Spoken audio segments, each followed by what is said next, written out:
दुनिया की बड़ी ताकतों ने हमारे खिलाफ वाले दुश्मन देश को पूरी मदद करने की कोशिश की, इसके बावजूद हिंदुस्तान आज इतने पैरों पर है कि वो सारे हथियार हिंदुस्तान में पड़े।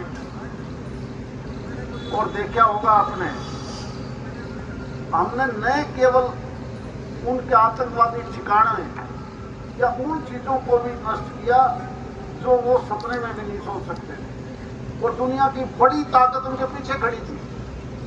और जब उन्होंने हमारे हिंदुस्तान के ऊपर अटैक करने की कोशिश की तो टीवी के माध्यम से आप भी देख रहे थे, हमारी लोकल मिसाइलों ने, यहाँ की मिसाइल उनको ऊपर से उड़ाई थी जैसे दिवाली लोहड़ी के ऊपर पतंगे फूट जाती।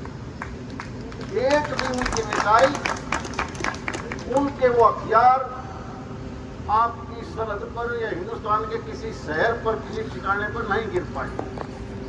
और आखिर 2 दिन में मजबूर होकर उन्होंने कहना पड़ा कि हमारा समझौता कराओ, हम तो मर गए। यानी ये ताकत पिछले सालों में इस देश के पास आई है। ईमानदारी से अगर हम एक रेगुलर नकारात्मक सोच को छोड़ के केवल सकारात्मक काम करें तो दुनिया आपका दुआ मांगी है। आज अमेरिका जिस प्रकार से इस हिंदुस्तान के युवा से डरा हुआ है, इसीलिए कोशिश करता है कि भारत के आदमियों को रोको, उनको से स्टूडेंट किसी प्रकार का हो उनको यहां मत आने। रोक का मकसद केवल है कि आदमी डरता है, तभी तो कहता है ना भाई बाकी चाहे कोई आ जाए इन्हें ना दो। यहाँ आगे तो आज दुनिया की बड़ी मल्टीनेशनल कंपनियां बड़े बड़े स्थानों पर हिंदुस्तान के बच्चे मिले। कंपनी कितने अरबों खरबों की हो, जब उसका सीईओ या एमडी की बात करें तो हिंदुस्तान नहीं मिलता है। इसका मतलब टैलेंट की कमी इस देश में नहीं है। टैलेंट पहले भी था, बशर्ते कि उसको मौका मिले। जब मौका मिलता है तो आप देखते हो कि 47 से पहले हम सारी चीज तो बाहर से मंगा रहे थे। हमारे पास जब खाद्यान्न पदार्थ की जरूरत पड़ी, जबकि उस वक्त की टोटल जनसंख्या हमारी 50 करोड़ से भी कम थी, तो भी रोटी खाने के लिए गेहूं भी हम बाहर से मंगाते। और वो हरित क्रांति के दौरान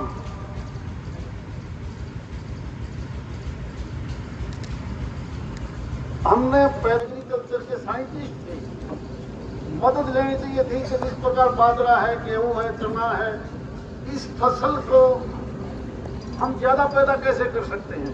पहले वाला सरसों का बीज था 10 मन की लगी हुआ करती, ई वाला बीज 25-30 मन को पहुंच गया। युवा बाजरा 10-12 मन आया करता कितना, नया बीज 25-30 मन तक आवा है। सेम पोजीशन गेहूं भी की है, लेकिन हमारे से छोटी सी गलती होगी, हमने ये यूरिया और डीएपी जैसी ऐसे केमिकल मंगवा लिए, केमिकल खाद, जिसकी वजह से जमीन जैसे वो डला पैदावार तो बढ़ी, परंतु जमीन को हमने जहरीली बना दी। और उस जहरीली की वजह से आज कैंसर जैसी बीमारियां बहुत तेजी से बढ़ी, बहुत तेजी से बढ़ी। और आज भी आवश्यकता है इस बात की। अगर हम केवल हरियाणा प्रदेश की बात लें, केवल हरियाणा प्रदेश की, तो हमारी टोटल जमीन, चाहे वो शिवानी की है, पहल की है, हिसार की है, बालसमंद की है, पौड़ी खेड़े की है, जहाँ खेती बाड़ी होती है, केवल 87 लाख एकड़ जमीन। जब किला में फड़ाओगे तो 87 लाख किले में जिनमें हम पैदावार लेते हैं, चाहे वो सामने हो चाहे सामने हो, दोनों फसल। आज भी हम 10,000 रुपए प्रति एकड़ का डीएपी और यूरिया सब्सिडी के तौर पर उसके अंदर डालते हैं, जिसकी वजह से पैदावार तो हमने बढ़ा ली,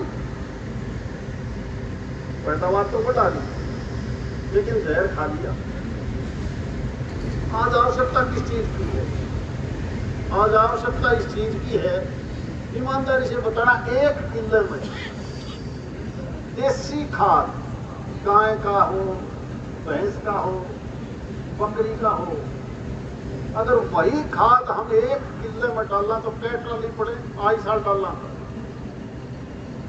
10 ट्राली जो आई साल डालेंगे तो फालतू हो जाएगी। हर साल 10 साल ट्राली उठे पड़ी उठे है। और आजकल तो 1000 रुपया में ट्राली आ जाए खाद की, देसी की कह रहा अपना। तो 10,000 की खाद एक किले में जो डाल दे हर साल, तो पैदावार भी बढ़े और कैंसर जैसी बीमारी भी कोई नहीं, कैंसर जैसी बीमारी नहीं होगी। और 10,000 रुपए भारत सरकार आपकी सब्सिडी पर डीएपी यूरिया पर दूसरे देशों को दे दी। क्या हमने ये डिमांड नहीं करनी चाहिए? यहाँ किसान यूनियन बड़ी स्ट्रॉन्ग है, जब उन्हें वैसे तो छोड़ दे तो उल्टा पड़ेंगे। उन्हें कहो कि किला गल्ला 10,000 रुपये दे दो, हम देसी खाद गिरांगे, डीएपी यूरिया मांगा ही कोई है। क्या ये मांग करनी चाहिए? नहीं करनी चाहिए। टोटल आज भी हम 9,000 करोड़ रुपया सालाना केंद्रीय बजट से आता है प्रदेश को, सिर्फ डीएपी यूरिया खरीदने के लिए। और उतने की देसी खाद में रुपया बचेगा 10,000 में। अब फड़ा की देखिए, जिसका 10 एकड़ जमीन है उसको 1 लाख मिले, 1 लाख का देसी खाद रुपये को नहीं आई साल है। तो हम क्यों डीएपी यूरिया के पीछे पड़ रहे हैं? पैसा वही है। आज आवश्यकता है भारत के अंदर, हमने जैसे कई दिनों से हम स्वदेशी की बात करते हैं। और स्वदेशी का क्या मतलब है कि हर चीज हम अपने देश की बनाई हुई ही खर्च करते हैं। अगर हम ये बाहर का केमिकल डीएपी यूरिया जो विदेशी है उसकी बजाय देसी खाद पैदा करके, देसी खाद डाल के अपनी पैदावार बढ़ाएं, तो हर घर में जो बीमारी ला रही है, दवाइयों पर जाते हो, वो भी टाल हो जाए, बीमारी भी नहीं आएगी। और उन गौ माताओं को भी लोग पालेंगे, फिर उनको भी पढ़ना शुरू करेंगे कि इसका गोबर काम आएगा। शहर की साफ सफाई भी जो हमारे काउंसिलर सारे के सारे, इनको बड़ा फायदा मिलेगा। सारे यूं कहते थोड़ा सा इकट्ठा करके दे दो, हम पैसे दे देंगे, यानी हमें सारी चीजों का फायदा है। और उसकी वजह से बढ़िया हुआ दूध है, घी है, वो भी सही देसी होगा। जिस प्रकार का माहौल आज प्रदेश और देश में है, हम केवल और केवल वोट की राजनीति ना करें। आज आवश्यकता इस बात की है कि जब दुनिया के दूसरे देश हमारे से आगे निकल गए, हम विकसित देश आने वाले 2047 तक कैसे बढ़े, उसके लिए हम सब ने मिलकर कोशिश करनी पड़ेगी। सरकार अपनी तरफ से, ईमानदारी से बताओ, 11 साल पहले का बजट पढ़ के देखना आप। केंद्र के पास टोटल, हमने जब 2014 में सत्ता संभाली तो मात्र 13 लाख करोड़ रुपया इकट्ठा होता था एक साल में केंद्र के पास, एक साल में। लेकिन माननीय प्रधानमंत्री जी ने इन सभी टैक्सीज को इकट्ठा किया, जीएसटी बना दिया। एक प्रदेश से दूसरे प्रदेश में गाँव तो ट्रकों की लाइन लगी रहा कर दिया गया वाली, सबसे कटा पहले वो सिस्टम खत्म।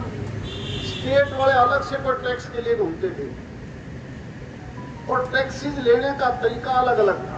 आज सारा टैक्स 52 लाख करोड़ रुपए इकट्ठा हो जाता है, वही पैसा है। इसका मतलब लगभग 39-40 लाख करोड़ रुपया जेब में जाता था बिचौलियों, वो पैसा माननीय मोदी जी ने बंद कर दिया। और अब तो रिलीफ पर रिलीफ, टैक्सीज का भी तरीका बदल दिया, केवल 2 स्लैब बना दिया, तो भी 5 और 18 के रुपयों पर 0 भी कर दिया, तो भी पैसे की कमी नहीं बची।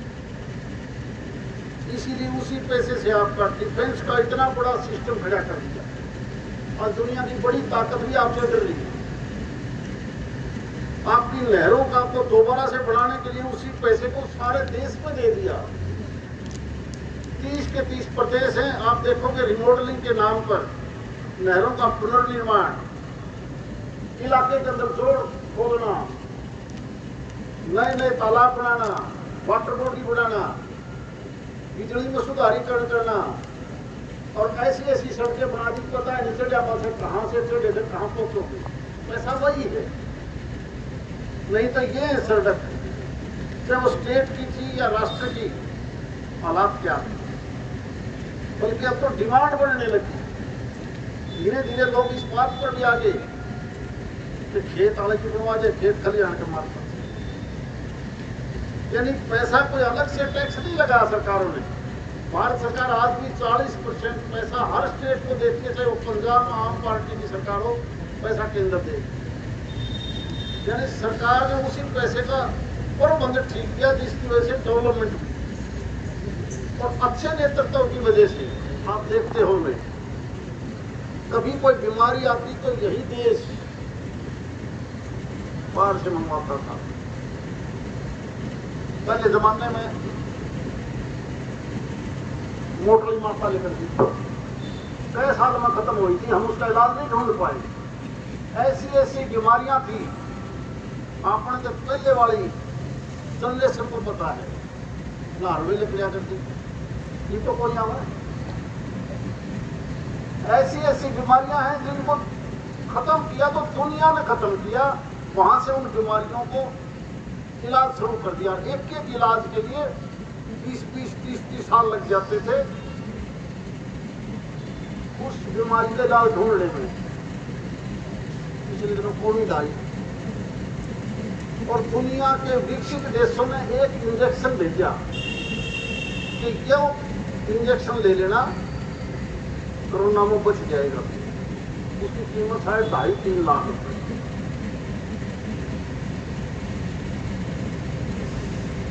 वो इंजेक्शन भी कारीगर नहीं था, लेकिन हिंदुस्तान के डॉक्टरों की हालात देखिए, और हमारा डॉक्टर कितना सियाना है। बड़े थोड़े से टाइम में कोविशील्ड हो या दूसरी हो, इस प्रकार बना दी कि सारी दुनिया को भी देश में फ्री बांट दी। और अमेरिका जैसे देश की हैरान रह गई कि हिंदुस्तान में हमें इतनी गलती बना दी। कहने के लिए कोई कुछ भी हो, लेकिन इतनी बड़ी महामारी दुनिया में थी जिसमें चाइना जैसे देश में, इंग्लैंड जैसे देश में, यूरोपियन कंट्रीज में, अमेरिकन कंट्रीज में हिंदुस्तान से कई गुना ज्यादा मौत हुई। उनसे वो दवाई नहीं बढ़ पाई और आपके प्रधानमंत्री जी ने प्रोत्साहन देके ऐसी दवाई बनवाई कि आजा, बल्कि इन्हों पता कृष्ण लवाणी से दवा लो बड़ी मुश्किल। दुनिया का विकसित देश भी नहीं कर पाया। यानी ये देश का जो टैलेंट है वो इतना अच्छा है, अगर इसको तोड़ में जाए तो हर चीज का रास्ता निकाले, हर चीज का। आज